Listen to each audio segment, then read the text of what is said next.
Hello everyone, we are from Group 8. Let me introduce myself. My name is Fakihato Soliha. You can call me Vika with student ID number 6661255000056. Here, I will explain the background and definition of fiscal decentralization. Background of fiscal decentralization. Fiscal decentralization means giving local governments more power to manage money and public service. According to Wallace E. Otis, 1999, local governments can provide service more effectively because they understand the needs of their communities better than the central government.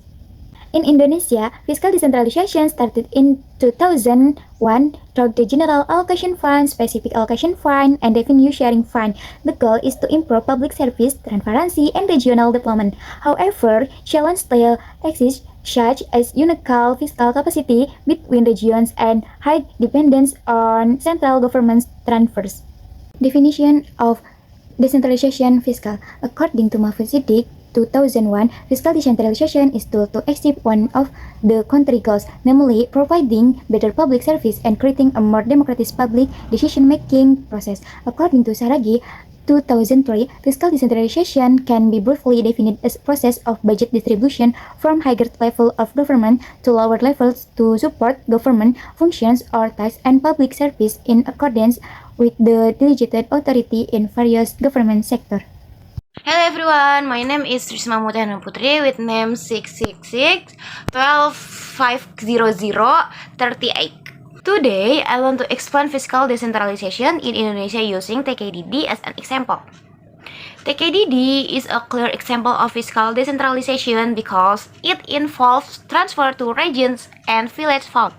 These transfers are part of state expenditures from the central government to regional government, such as provinces and regencies or cities, and also to village. The purpose is to find delegate government affairs, meaning responsibilities that are carried out at the regional and village level. The main goals of TKDD are equitable development, reducing fiscal disparities between regions, and improving community welfare. Since different regions in Indonesia have different financial capacities, TKDD helps make development more balanced. TKDD includes several types of funds such as DBH, DIU, DIK, and Village Fund. These funds are distributed efficiently and effectively to support regional development needs. For example, in many regions in Indonesia, these funds are used for infrastructure development, like roads and public facilities, as well as for education and health service. Village funds in particular are used by villages to support basic development needs that directly affect local communities. So, of TKDD fiscal decentralization allows regions and villages to manage development funding more independently while still following national development goals. That's all for me, thank you! Hello everyone, my name is Najib Shiva with student ID number 666-125-0140. And right now, I would like to explain a study case of fiscal decentralization. We are taking the case from a news report published by CNBCIndonesia.com. On the dangers of regional transfer cut, regional governments are being strengthened. The economy is threatened. The policy of cutting transfer to regions in the 2026 regional budget plan is considered a threat to the future of fiscal decentralization, which has been established since the reform era. The central government is known to have cut by up to 24.7%. We can see on graph. Based on the graph of transfer to regions and village funds TKDD, it can be seen that from 2014 to 2024, the budget shows a significant upward trend, right? Increasing from 573.7 trillion Indonesian rupiah in 2014 to more than 820 trillion in 2024. This increase reflects the government's commitment to strengthening regional fiscal capacity. However, in 2026, the budget drops sharply to 615 trillion Indonesian rupiah, far below the levels of previous years, right? This decline indicates a shift of fiscal policy, budget tightening, or adjustment in central government priorities. This policy was implemented by the central government due to the frequent, perceived suboptimal implementation of fiscal policies, due to the persistently high level of corruption in the regions and the persistence of fiscal inequality between regions. Finance Minister Purbaya Yudi Sadewa emphasized the importance of improving fiscal governance at the regional level. He stated that decentralization is not that bad, but its implementation may have given the impression of being less than optimal. Meanwhile, Hairul, an economic observer from Warman University, called the central government decision a step backward in fiscal decentralization. So, as a result, the regional economy is threatened with weakening. Regional development projects such as road, bridge, health service, education, and other development could also be delayed, impacting public service and facilities. Therefore, strong oversight often use increased regional revenue (EAD) and social impact evaluation are needed before policy implementation. Okay, thank you. Hello everyone, my name is Aris Natyar, and I'm gonna explain to you guys on this slide about several arguments or analysis about the regional transfers from our group discussion.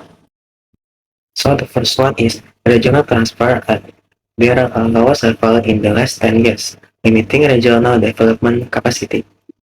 The second one is cuts to the General Allocation Fund and Special Allocation Fund risk delaying infrastructure and public service projects. And point number 3, sharp reductions in regional transfers may weaken the fiscal decentralization and disrupt regional governance. First, the allocation of regional transfers and village funds has reached its lowest level in the last 10 years. With the proposed budget of only 600 trillion, many regions may face serious financial pressure. This situation can limit their ability to carry out development programs. Second, economist Kumorotomo argues that reducing regional transfers poses serious risks to regional development and public services. Cuts to the General Allocation Fund and the Special Allocation Fund may force regions to stop or delay important infrastructure projects, such as roads, bridges, and telecommunication facilities. And third, several regional leaders and organizations, including the Association of Indonesian Provincial Governance and the Governor of Jambi, have stated that sharp reductions in regional transfers could weaken fiscal decentralization. They warn that this policy may disrupt regional governance and reduce the autonomy of local governance. Okay, the first argument is the budget cuts aim to promote regional fiscal independence by improving efficiency, transparency, and fiscal performance. First, the cuts are intended to encourage regional governments to become more financially independent by improving fiscal discipline, transparency, and the effectiveness of public spending. Regions are also expected to strengthen their local revenue capacity. The second argument is, according to the Minister of Home Affairs, the reallocation of regional transfers is intended to strengthen fiscal discipline and ensure budgets focus on programs that directly benefit the public. According to the Minister of Home Affairs, Tito Karnavian, these cuts are not made randomly. The reallocation of the regional transfer is intended to improve fiscal discipline at the regional level. Regional governments are expected to manage their budgets more carefully and focus on priority programs that give direct and real benefits to the community, rather than spending on less urgent activities. Hello everyone! Now I would like to briefly explain the pros and cons of fiscal decentralization based on BAL 2008. First of all, pros of fiscal decentralization. There are two main advantages of fiscal decentralization. Number one, economic efficiency, because local government usually understand local condition and needs better, so public spending can be more effective. And number two, opportunities to increase tax revenue from regional tax, as regions are encouraged to develop and manage their own source of revenue. However, fiscal decentralization also has several disadvantages. Number one, fiscal disparities between regions may widen, especially between resource-rich and resource-poor regions. Number two, limited administrative and institutional capacity in some regions can cause inefficient fund management.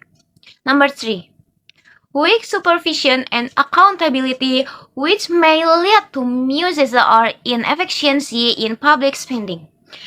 And the last, high dependence on central governance transfer, reducing incentive for regions to increase local revenue. That's from me. Thank you. To conclude, fiscal decentralization gives local governments more authority to improve public services and regional development. On the one hand, reducing regional transfers can encourage efficiency, independence, and better financial management. On the other hand, if the cuts are too large, they may slow down development and widen inequality between regions. Therefore, Indonesia needs a balanced approach. The central government should still provide sufficient support, while regional governments must take greater responsibility for managing their finance wisely.